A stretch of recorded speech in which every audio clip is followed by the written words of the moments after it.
Dear students, welcome back. Now we are going to see sternoclavicular joint capsule and ligaments. The capsule is a fibrous sac which is enclosing the joint and it is attached to the margins of the articular surfaces of the sternoclavicular joint. And this capsule is strong and inside this joint cavity it is having a circular flat disc which is with dividing this joint cavity into two parts, and the disc is attached above with the posterior superior aspect of the sternum in the upper as an upper attachment, and the lower attachment of the articular disc is at the junction between the first costal cartilage and the manubrium sterni. And the portion between the medial side of the sternal end and the articular disc is more lax than the portion between the articular disc and the manubrium sterni. And this portion which is lax allows more mobility, which is lax allows greater mobility than the other side. And these two joint cavities are lined by synovial membrane.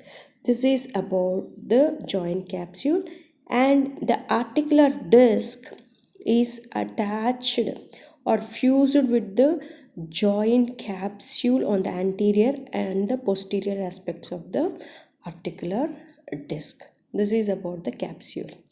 And now this capsule is reinforced. That means the capsule is further strengthened by very important ligaments, that is the anterior sternoclavicular ligament and posterior sternoclavicular ligament, and costoclavicular ligament as well as the interclavicular ligament.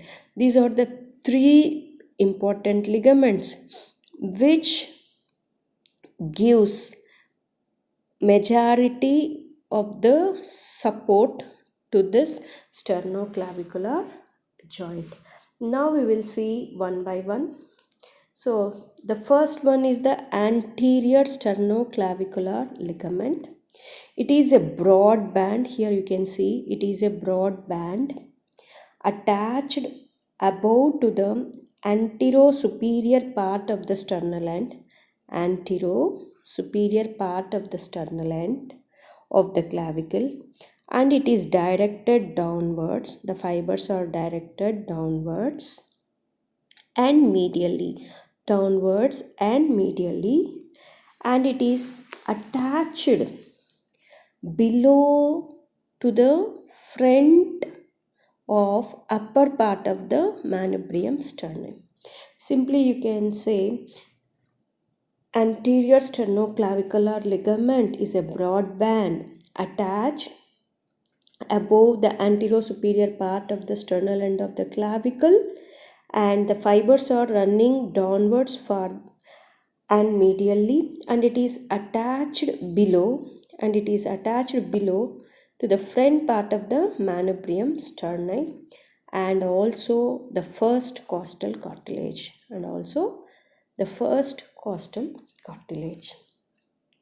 And coming to the posterior sternoclavicular ligament,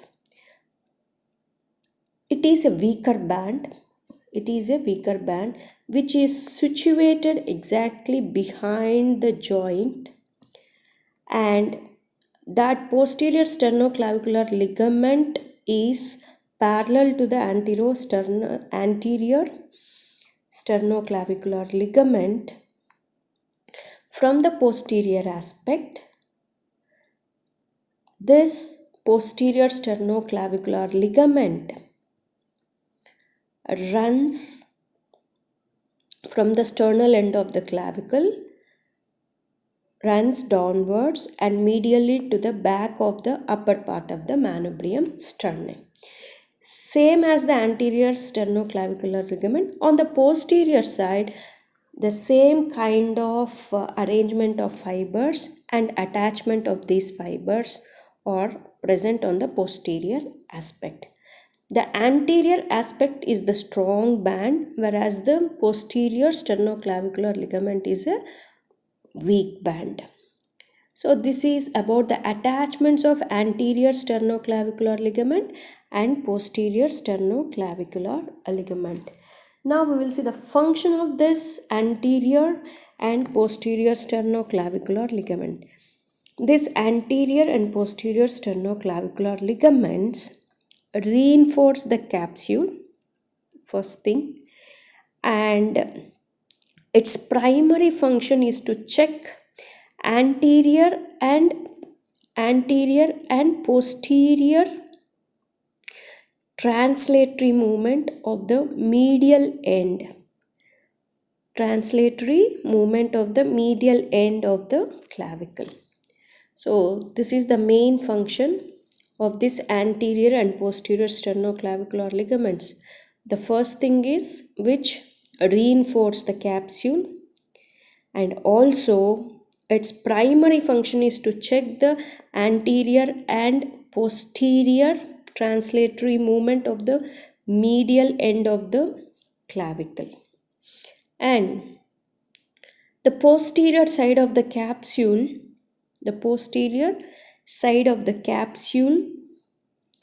also provides the primary restraint. That means it also checks, the posterior capsule also checks the anterior and posterior translations of the medial end of the clavicle on the sternum. Okay, this is about the anterior sternoclavicular ligament function as well as the capsule function. Now, coming to the interclavicular ligament and also the costoclavicular ligament. First, we will see the costoclavicular ligament. This costoclavicular ligament is a very strong ligament which is present between the clavicle and the first rib. Okay, and this ligament is short and has two layers which are attached below the upper surface of the first rib. Below it is attached to the upper surface of the rib and also the adjoining costal cartilage, and on the upper side it is attached to the clavicle. Above they are attached to the rough area on the underside of the clavicle. So costoclavicular ligament is one of the strongest ligament which is present between the clavicle and the first rib, and this one is very short and it is having two layers, and this ligament is attached below on the upper surface of the first rib on the first costal cartilage, and above it is attached on the under surface of the lateral end of the clavicle, which is having a rough area. At that part this ligament is attached. Now this ligament is having two layers. We can call it as two lamina also. One is the anterior lamina and another one is the posterior lamina. And the anterior lamina is larger, and which is directed upwards. The fibers are directed upwards and laterally.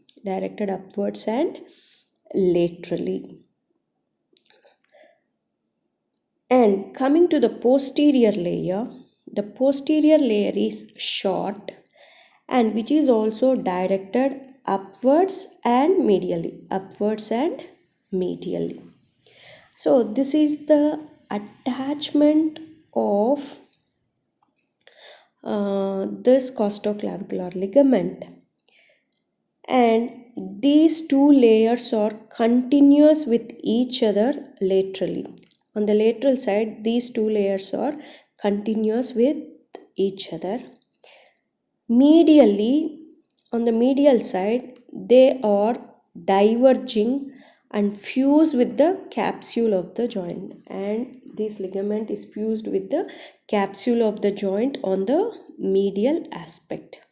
Lateral side, these two laminae are continuous with each other, whereas on the medial aspect they will diverge and gives attachment or fuses with the capsule of the joint. This is the attachment of costoclavicular ligament.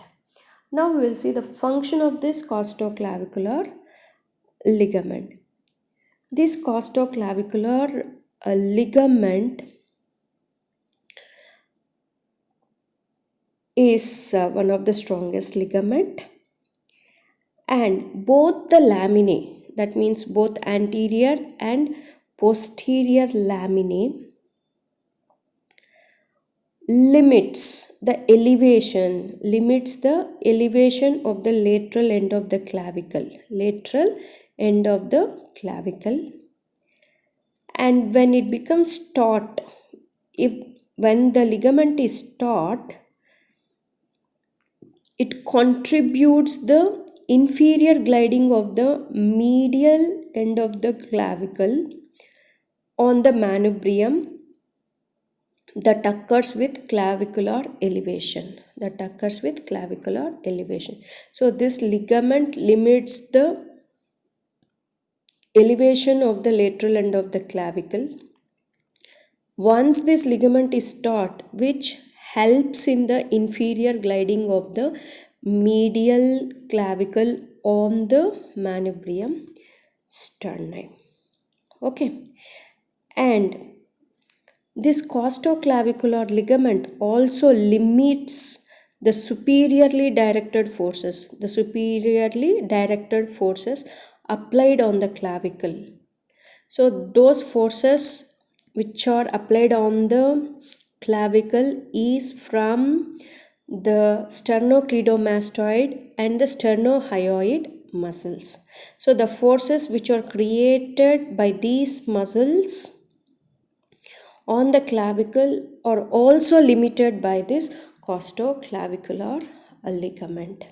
So as you know that the sternocleidomastoid muscle is present on the anterior aspect, sternocleidomastoid, the clavicle, and also sternohyoid, which is present on the posterior aspect. So these muscles, so the forces which are acting on the clavicle are also limited by this costoclavicular ligament. So this is the function of costoclavicular ligament. Now coming to the interclavicular ligament. The interclavicular ligament connects the upper parts of the sternal ends of the two clavicles. So here you are having another clavicle. So the fibers are coming from the upper parts of the sternal ends of the two clavicles.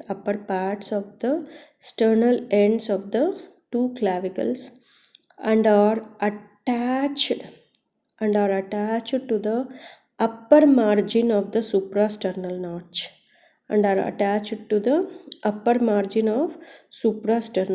notch. So this is the attachment of the interclavicular ligament. Now we will see the function of this interclavicular ligament. The interclavicular ligament limits excessive depression of the distal clavicle. So once it is depressed, once the clavicle is depressed, the medial end of the clavicle will move upwards.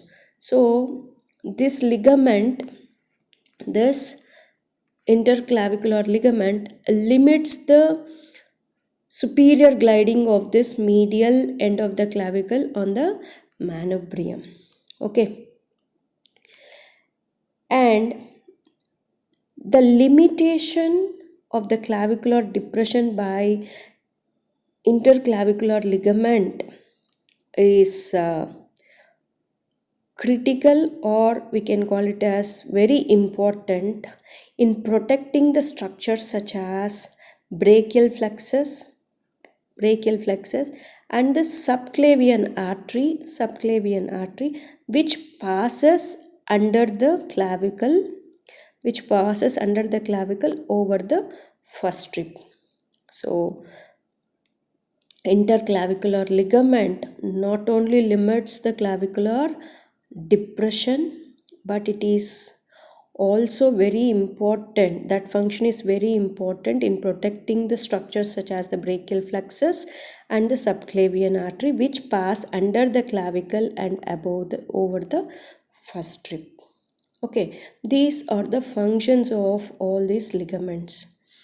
And another function of this posterior lamina of the costoclavicular ligament, this posterior laminae will also resists the medial movement of the clavicle and absorbing some force that would otherwise be imposed on the sternoclavicular disc. So this ligament will resist the medial movement of the clavicle, and this will absorb some force which would be imposed on the sternoclavicular disc. So whenever this medial movement of the clavicle causes some force on the sternoclavicular disc, so that force is taken up by this posterior lamina, and this ligament also limits the medial side movement of the clavicle. So this is the another function of the costoclavicular ligament. So this function you have to note under this costoclavicular ligament. So these are the functions and the attachments of the sternoclavicular joint capsule and the ligaments. In the next session, we are going to see the sternoclavicular motions. Thank you.